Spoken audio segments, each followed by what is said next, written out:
Hello, Internet, and welcome to episode 893 of Verbal Graffiti with your host, Brian Glass, aka the B-Man, the People's Degenerate, Cyberpunk 2077. If you're a gamer, you know, and I know, because the B-Man is a gamer. No, not exactly, but I think I might be a gamer now. Like, I get it. I get it. I now understand why nobody's fucking. There are no relationships. There are no marriages. There is no offspring. I understand now why childbirth are the number of births per year is down the toilet and civilization is at stake. It's probably because of Cyberpunk 2077. Because Cyberpunk 2077... It has more going for it than any babe on Earth. Yes, we love the vagina here at Verbal Graffiti, as most men do. But you take away the vagina from the babe, and Cyberpunk 2077 beats it 100 out of 100 times. The woman, that is, not physically, but just say, which would you rather be with if you took away the vagina from a babe? Would you rather be with the babe or with Cyberpunk 2077? I'd be with Cyberpunk, and it's an easy choice. I don't have to give it much thought. That's how amazing this game is. I'll leave you a little backstory, how this came about. I am not a gamer.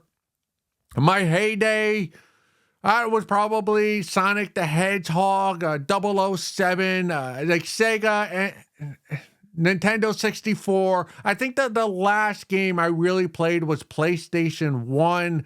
The game was like Siphon Filter or Siphon Killer. I'll put it up there. But that was the last game I really played. I have not played games since I was probably 13 years old. Oh, and also like all the wrestling games, the WWE, or at the time WWF wrestling games. I think WrestleMania was my favorite wrestling game. So yeah, I'm not a gamer. But what is this game? I started watching this guy on Instagram. He puts out reels that are cinematic of a Grand Theft Auto 5 or maybe 4, where I think I've spoken about this. This guy, he'll play the game, but he'll show the video of the game on his reels. And what it is that he'll pick up a hooker, they'll do their business, and then he'll assassinate the hooker as she's leaving the car, but he'll make it look very cinematic, like a movie scene. I'm like, wow, what is that? I'm like, oh, that's Grand Theft Auto. So I started thinking, well, are there any new Grand Theft Autos? And then I realized, oh, there's a Grand Theft Auto 6 that's probably coming out maybe this year or maybe next year, or maybe it's already supposed to come out, but it's coming out sometime soon, hopefully. So it's piqued my interest. And because of that, that is now my algorithm. It's all Grand Theft Auto, gameplay. So this was an arena I knew nothing about. I am ignorant.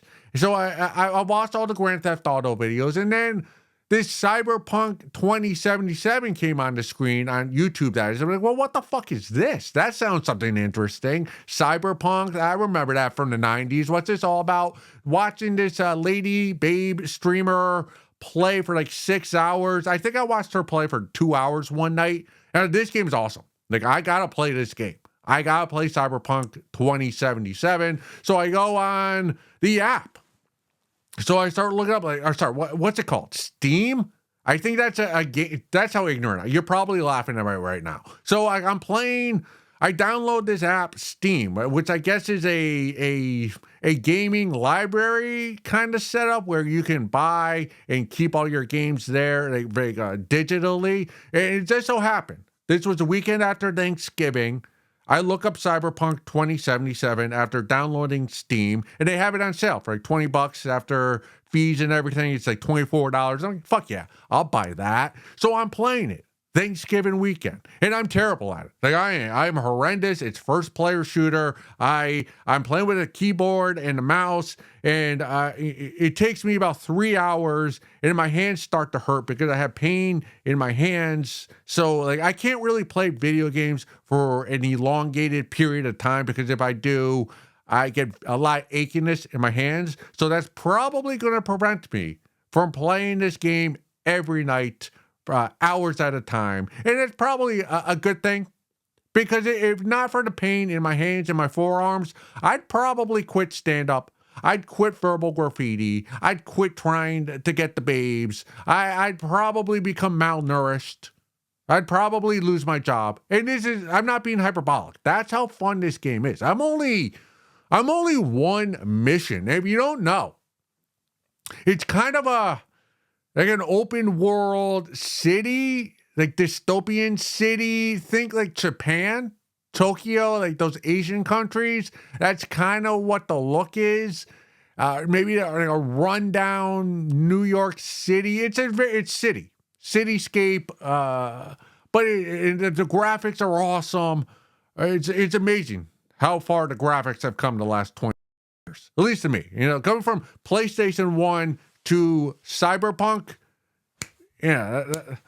that's like masturbating and like learning what real sex is. Like that's how the definitive the difference is in quality.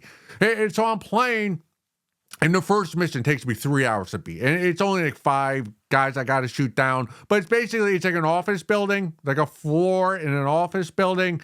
And it's all like broke. The walls are broken. So I'm sneaking around the corner with my partner. Bang, bang, bang, bang. I'm trying to reload, but I'm really slow. But I'm learned during these trial, like before you go into battle, you can practice your skills. So I'm in this like practice gym, and I learned how to assassinate people without using my weapon, where I just sneak up behind them. I press the button F on the keyboard, and like I strangle the guys, the bad guys. I strangle them. They make no noise, and they collapse. And I learned how to pick them up and dump them in the garbage so nobody can find a body, it's so fun to do. Instead of just shooting somebody from far away, just getting up real close and then dump their body. So I learned how to do that. And I learned how to crawl so I don't make any noise. So I'm kind of picking it up. Still terrible. But for someone who hasn't played real games in like 15, 20 years, I'm kind of happy with my progress. But anyway, so I'm in this office building, first mission. So I'm bang, bang, and my partner's doing most of the killing. And I finally realized, you can't just hide behind a wall, come out and shoot, and then hide again. You really got to go in gangbuster and just start shooting, get to the back so that your partner's on one side of the room and you're on the other, and you kind of collapse on the competition. Took me 3 hours to figure this. But I kill it. We kill the big boss guy, and then we're trying to find this lady. Like that is the mission. You gotta find this lady. Turns out the lady we're trying to find is dead, naked. You can see her titties. You can see the jigglers. Very, very firm, petite jigglers. I'd say like low B cup for a dead body. Like she was in a bathtub with ice in it. Like she was underneath another dead body. So we rolled her out. We pulled her to the balcony of the building. And we put her on a little trailer, and then a helicopter comes and takes her away. And that's where my hands were hurting so bad, like I had to stop the game. It's so fun. It's so engaging, captivating. Adrenaline with the music while you're shooting and as you're moving about. You're really, I'm enamored. I'm in this world, Cyberpunk 2077. I think is it 2077? Well, whatever it is. So I go to Instagram. And I put up a little note on my Instagram. Say, Cyberpunk 2077, gamers know. Because to be man now, I'm a gamer. So, 12 hours later, this friend of mine, James, or acquaintance of mine, I know, James messaged me. He goes, oh my God, you're playing Cyberpunk 2077? And I let him know, like, yeah, I just bought it, my first time playing. And then he goes, dude, that's the best game ever made, with emphasis. And I'm really proud of myself that Jake is telling me this, because Jake is he's an artsy, like he's not an NPC normie. Like he does stand up occasionally, but he's into the arts, he's into music, he's into the gaming, he's just a very creative person. And his comedy, it's not for a normie person. It's a dark, he's just a different cat. Jake is, but in the best way possible. So knowing that he likes Cyberpunk 2077, that encourages me that this is an actual fun game. But anyways, Jake tells me this is the best game ever made. Then he asks me which one am I playing, and he gives, and I'm like, I don't know, dude. I'm just playing I think it's the original, the first one ever made. Like, I don't know about updates and add-ons and all that. I'm just playing the original. He goes, oh, great choice, Brian. That is, then you'll get, it's a more wealthier story. You'll get the backstory of all the characters, and it makes the game playing much more rewarding. So I'm like, okay, all right, that makes sense. And then since he's clearly played the game and knows all about it, and I know nothing about games. Like, I didn't even know what Steam was. So I asked him, I go, hey, Jake, I'm playing with the keyboard and the mouse. Is there a controller I can buy that's like better for gameplay? And then he asked me, in return, Jake, that is, he asked the B-Man, he goes, well, what are you playing? Are you playing on Xbox or PS5? Like, what console do you have? And I just tell him, I don't have a console. I'm just playing on my MacBook. And he goes to me. He goes, Brian, are you serious? Like, all capital letters. Like, you cannot be serious. I'm like, oh, what do you mean? Like, I'm playing it. I got off Steam. I'm playing it. Like, it's pretty fun. He goes, dude, that's going to melt your computer. Like, that's going to melt your MacBook. That game is the graphics, the memory, everything that's needed for that game. Like, your computer can't handle that unless you have a supercomputer. And I'm like, I have a MacBook. Isn't that like one of the best computers you can get? He says, no. Like, you need a console. You need to go buy a PS5 or Xbox to be able to play that entire game. Like, you won't get through 2 missions without your computer just melting. So now I'm at a point where I'm just like, oh, fuck. Like, dude. Because I got to play this game. So now, do I got to go out and spend $500 on a PS5 to play this game? And I'm bemoaning. I'm bitching and moaning to Jake. And I'm like, I don't understand. Well, now I'm a gamer, so I guess I need to understand. But I don't understand. Like, you buy a PlayStation or an Xbox. What is it, like $500? But if you buy a laptop or a MacBook, that's a couple $1,000. Like, shouldn't the MacBook have enough power to it or memory to be able to play a video game?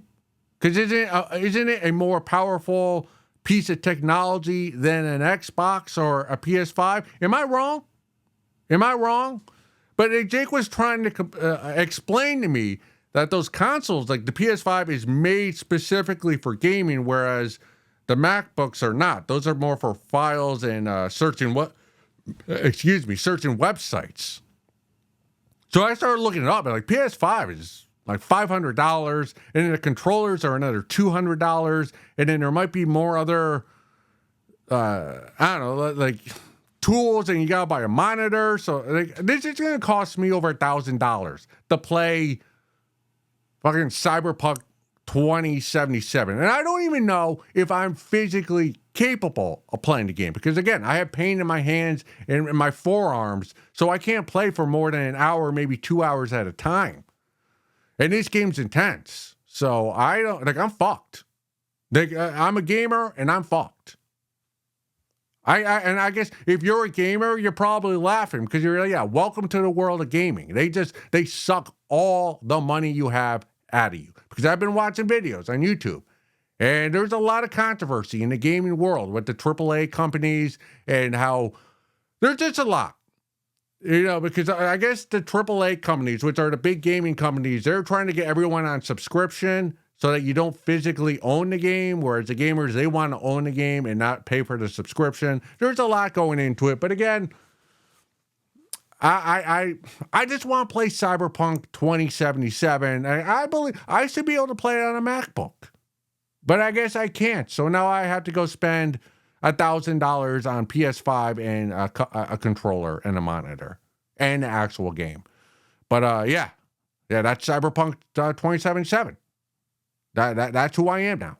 I am a gamer and I'm a stand-up comedian. All right, let's move forward. All right, this comes from the subreddit Ask Teen Girls. I have a cyst in my vagina. Does anyone know how to help? ? Girls only, serious. Okay, so this is insane, all capital letters, but here we go. P.S. If you're a creepy old man, do not message me. I don't want you. Why do you think I chose this one to read? Huh? Creepy old men? Read forward. I have a cyst the size of a golf ball on the right side of my labia and flap. These have been reoccurring. It hurts to lay down, sit down, walk, anything. My mom called a gynecologist and they can't take me for another few days. God help me. What can I do? Does anyone have tips? I've tried to pop it, but it's not ready. Usually I just sit here and suffer until it ruptures, but on its own, sorry. But this is the most painful one so far. When it does pop, it's like a random liquid in blood. Has anyone ever suffered like me before? And do they put anything on it? Okay, thank you, bye. Well, as a self-identified creepy old man, don't you have a boyfriend that can fuck it out of you? Oh, all right, moving forward. I hope you're over 18. I have a lot of experience with the cyst. I love the cyst. We've debated, we've discussed, we've waxed poetically about the cyst. I am a lover of the cyst. I am a consumer of the cyst. I am a victim of the cyst. I've had probably, 1, 2, 3. I've had to have 3 cysts surgically removed from my face. I had one on my forehead, one right above my eyebrow, and one right underneath my chin. And that is 3 of probably 10 cysts. I have difficulty saying that word. Cysts on my face over the years. They were prevalent more so in my late teens to my mid 20s. It was like maybe once or twice a year, I would get a huge cyst on my face. The most epic one I had, what was it? It was my junior year of college. I remember distinctly, I was in the dorm room with my roommate Dave, and I was playing poker late night. I felt something under my skin, like right under my eye, right above my cheek, and I was kind of playing with it. There were 2 little bumps. I was playing with it as I was playing online limit, Texas Hold'em, and I felt it. Like I felt it as soon as I played it. It triggered something, irritated something, and I felt the swelling coming on. I was like, oh fuck! Like I knew the feeling when you're getting this cyst and you've previously had them. You know what they feel like. And I went to the bathroom and I was looking. I was like, oh fuck! And then I went to bed and I woke up the next morning and my eye was swollen shut. That's how big the cyst was. At its peak, it was probably the size of this teenager's, probably the size of a golf ball. And it wasn't hard, it was just inflamed. So I couldn't pop it because there was so much inflammation around it, and I could feel it, like it was kind of going out of my cheekbone, so it wasn't perfectly round. And I had it about a month before it finally ruptured. Like this is how I squeeze cysts when I get them and I'm able to pop them. And she's completely right, by the way. With a cyst, I don't know why, but some cysts they'll be so hard and they'll feel like a stone. It'll feel like a little rock, so you can't pop it. And all you can do is just wait. They wait a weeks or a couple months for it to for like a weak spot somewhere along the cyst where there's a little softness, and that's where you kind of focus in on and squeeze to get all the pus and the blood and the oil out of.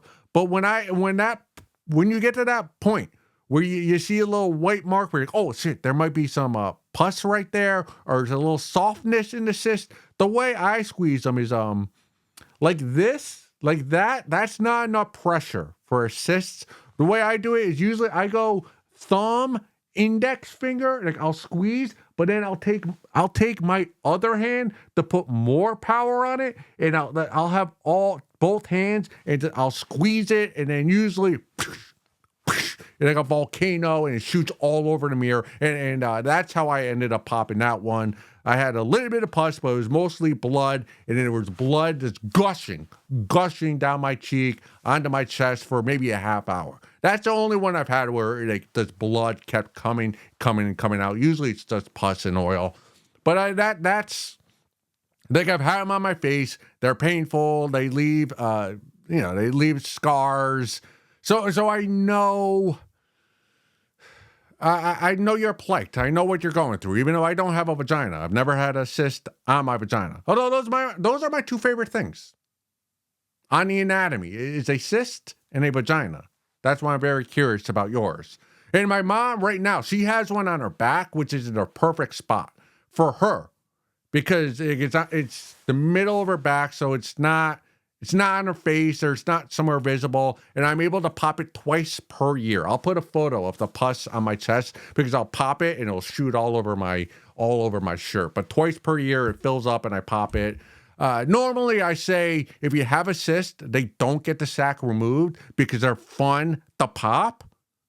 So you want it to come back, but if it's on your face and especially, if it's on your genitalia, that is when you want to get removed. Personally, I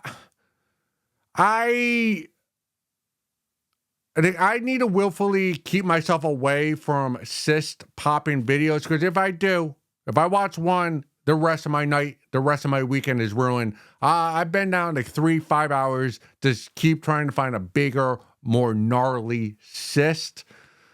And it's just like my favorite ones are the homemade ones. Like I don't like the ones where they go to the office and they cut it open. I like the ones where your best friend's drinking and they got the iPhone or the Android and the camera's a little shaky and there's beer bottles on the countertop and and it just pops and everyone makes noise and it hits the dog and the mirror and the door. Like that's fun. That makes me skip a beat and I'm like, ooh, yeah, gotta rewatch that one, save that video. But here's my advice for you. I did watch a vagina cyst being popped on YouTube last year. Nudity's not allowed on YouTube, but I guess the lady was able to upload this one because it was a medical procedure. Yeah, but basically she had a cyst the size of a pea, like a green pea inside her labia, and she was squeezing it and some like liquid mercury came out, but it wasn't like shooting. But you say yours is about the size of a golf ball and you've had them before and they rupture. This is you say right now it's too hard for you to squeeze and pop yourself. This is what I want you to do. And this is what I wanted to do to assist for a long time now is take a pair of pliers. Okay, for safety reasons, get a latex glove and put like the thumb and the index finger over the two ends of the plier. And this is going to hurt more than childbirth probably. But just put it around, take the pliers around your cyst, like towards the bottom of it and squeeze as hard as you can. And that will make it explode. And that is probably the best place to get a cyst for popping purposes because your skin down there is kind of soft and tender. Therefore, like you're able to get underneath this cyst and really to get a good grip on it. That's the key to popping a cyst. If you're able to get like towards the bottom of it and around it, and then you want to squeeze down and like upward. And that makes it shoot out. So down there, like, obviously I don't have a vagina or a vulva, that is, but which is the outer part of the vagina. Just learned that recently. But I do have, I pluck my pubic hair, or at least the ones like on the bottom of my shaft. So sometimes I'll get ingrown hairs or pimples down there. And usually not with pliers, but like, it's really easy to pop and get the little hair that's stuck in out because the skin down there is so tender and soft, especially when I'm not hard, that it's easy to pop and, get that ingrown hair out. But that like down there, although painful, it is the ideal area to have a cyst because when you get one on your forehead, it's almost impossible to get underneath it. That's why you have to get it surgically removed. So that's a cyst 101 from the B-Man. Let's go look at some photos.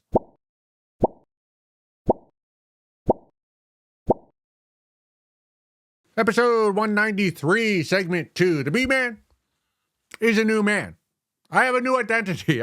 I'm now a gamer. And please share an episode, a podcast of Verbal Graffiti with gamers that you know, that you wish you knew. Email them, pester them, say, hey, you got to watch Verbal Graffiti. We got another gamer. He's kind of funny. He's a little weirdo. You'll like it. Verbal Graffiti. I'm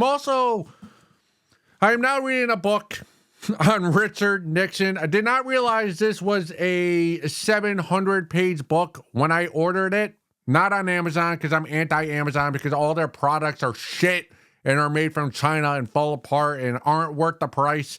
And I refuse to pay for Amazon Prime. All right, enough of that. But I bought this from a used book on Richard Nixon. Somehow he came up in my feed. Some of his quotes, I found them amusing. And it started to make me think, I don't really know a lot about Richard Nixon, because when I was in school, especially middle school and high school, we never really got up to Nixon in U.S. history. Like, I know about Watergate and what went down with that, but I don't really know much about his presidency other than Watergate and I am not a criminal. And the debate with JFK where, it's just when I was studying U.S. history in school, we got to World War II, but that would usually be in May. So we'd only have a couple weeks left of school. So like Nixon and the Cultural Revolution of the 60s and Reagan was always very rushed. So when I saw these quotes from Nixon show up on my feed, like, I don't really know much about him. And then somebody on Reddit said they're infatuated with Nixon, that he's misunderstood. He's read 30 books on Richard Nixon. I can never. That's being a cuck. That is a mental. That's a mental cuck. When you read 30 books about another man, about a president, you're a cuck to that president. So anyway, this guy, he read 30 books about Nixon and claimed that he still doesn't really know who the real Richard Nixon is. And when he wrote that post, it was like, oh, that's odd. You're 30 books and you still don't know who he is. There must be a lot going on with that guy. And then somebody asked, well, what's the best book to read? And he said, well, we really don't know anything about him. The Richard Nixon, The Life by John A. Farrell. That's probably the best starting point. And I just said, all right, I'll get it. It was like 10, 15 bucks, 700 pages. I'm 30 pages in. So regardless of if I finish this book, Nixon is going to be my favorite president. Because if I'm willing to read 700 pages about that's 700 more pages. That's a lie. I've read some on Lincoln and Washington. But that's probably about 400 more pages than I've read about any other president. So now, who am I? The B-Man, I might be retiring as a stand-up comedian and as a verbal graffiti project. I'm going to retire those, and now I am a gamer and a Nixon propagandist. That's who I am. 30 pages in. Thankfully, the writing style is pretty easy to follow so far. So I read 30 pages of a book. I'm pretty proud of myself. And that tells you the state I'm at. We're reading a chapter and a half, and it makes me, wow, like I did something. And I got to do a lot because that's 700 pages. That's crazy. It's probably, not whatever. Cyberpunk 2077 and Richard Nixon. Where are you at in life? All right, moving forward. This next one comes from the subreddit Bored. It's so boring. Scrolling, video games, reading, studying, watching TV, doing crafts, going outside, all boring. Capital letters. And I generally have nothing to do. I just sit smoking pot and cigarettes in my room, consumed in boredom. Everything takes so much effort, and I have energy but no motivation. And if I find something to do, instantly I get bored. I you're living my dream life minus the cigarettes. What your life is my dream. Scrolling through my phone, doom scrolling, playing Cyberpunk 77, arts and crafts, doing nothing productive, smoking a little doobie, having a few drinks. Those are the days I dream of. Unfortunately, or maybe luckily, depending on how you view it, I only get maybe 2 or 3 of those a month, and I look forward to them all the time. That's all I think about.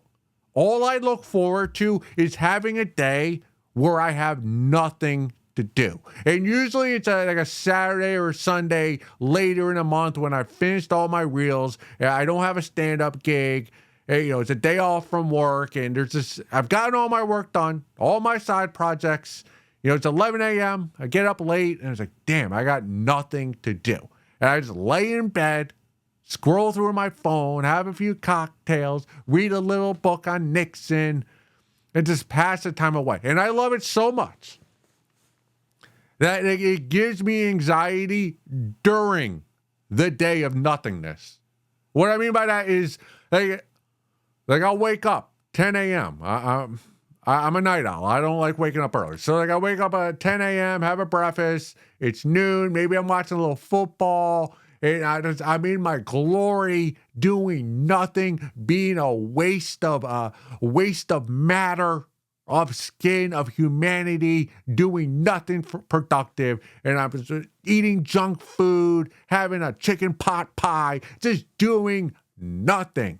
But it will get, like, each passing hour gives me a little bit more angst, a little bit more anxiety, because each passing hour is one less hour of nothingness I have that day.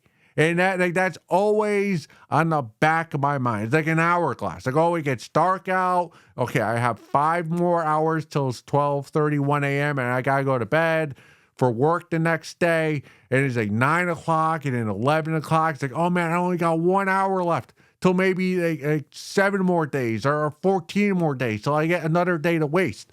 So it's just like each passing hour is like, oh, to take advantage of this, because you're not going to have it for another week. And it kind of, like, the thought of the day of nothingness ending becomes all consuming.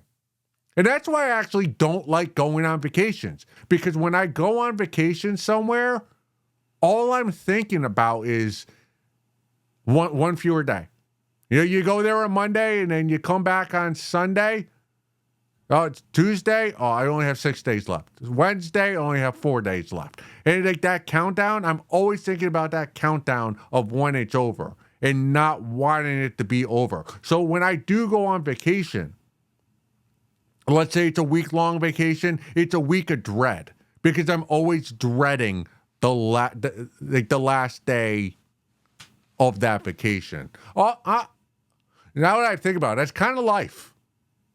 It's going to end. Thankfully, I don't dread the end of life. I'm just living. I'm reading books on Nixon. I'm playing Cyberpunk 2077. But your existence is what I want out of life. I wish I was unmotivated.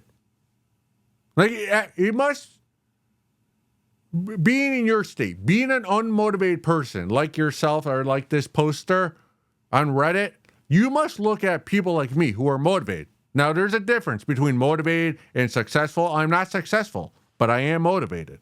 There is a difference. I'm a motivated person. Now, you must look at someone like me and go, that must be pretty nice. Like, you work during the day, then you go out, you do stand-up, you like doing it, you have this project, Verbal Graffiti, you make videos, short films, you do writing, you had a website called After Time Expires. Like, you're kind of into the arts. Like, that must be nice, having something, a focus, something, a drive that keeps you going. Whereas I look at you, or at the unmotivated people, and I think that must be nice. Like, just waking up, doing the bare minimum, getting by, and once you're done with that, doom scrolling, video games, arts and crafts, eating food,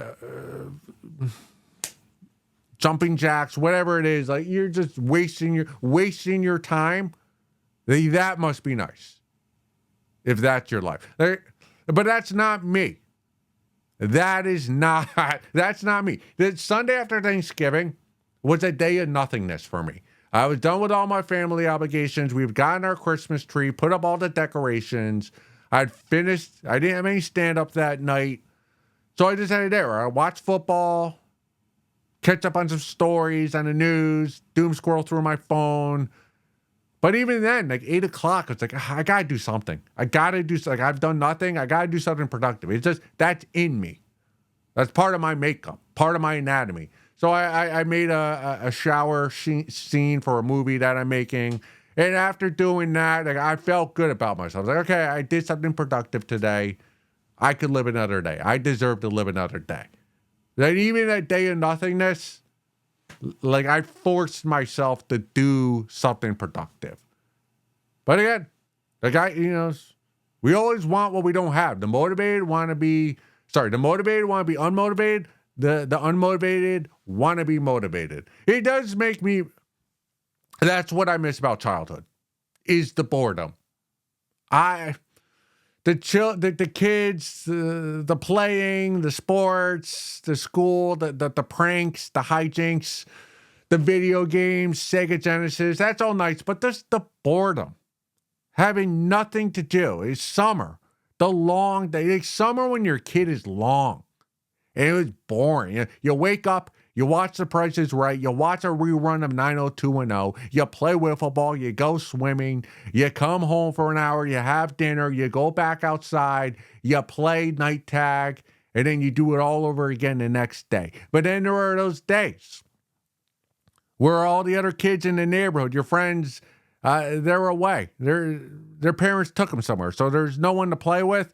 So you just walk around the neighborhood, looking at the clouds, seeing what shape they make. And you just walk around with nothing to do, wasting a hot, humid summer day. That is heaven. That is what I miss. That's glory. They talk about glory holes. No, glory is wasting a summer day as a kid. Because when you're a kid, days are endless. You have plenty of days to waste, and there's nothing on your mind. The only thing on your mind is the future. There's nothing to look back at. And that boredom, I yearn for the boredom of childhood. I'll never get it back. But I did even then, I did appreciate the boredom. All right, for some reason, I did not answer your question. This is your solution. Become an EMT driver and start a relationship with a babe with multiple personality disorder. First, the EMT driver, you'll get bored of that within a few months, but at least the first 3 months, there'll be a lot of action. You'll see a lot of accidents. You'll see a lot of carnage, but it's an active job. So it will stimulate you a little bit. But again, after 3 months, like once you've seen one detached leg because of a motorcycle accident, you've seen every detached leg. So again, and a lady with the multiple personality disorder, well, that's like dating a babe, 2 babes at once. So at least that will keep you stimulated for a while. So that will keep you stimulated. EMT driver, multiple personality disorder girlfriend for about a year. But then you'll be bored again because every job becomes mundane and repetitive, and every girlfriend only has one vagina. So you're going to get bored of her. And that's what they don't tell you about kid is life is boring. Like these tech bros that want to be 200, not the B man. Look at an 85-year-old. Right? Nobody wants to hang out with an 85-year-old. She's wearing a diaper.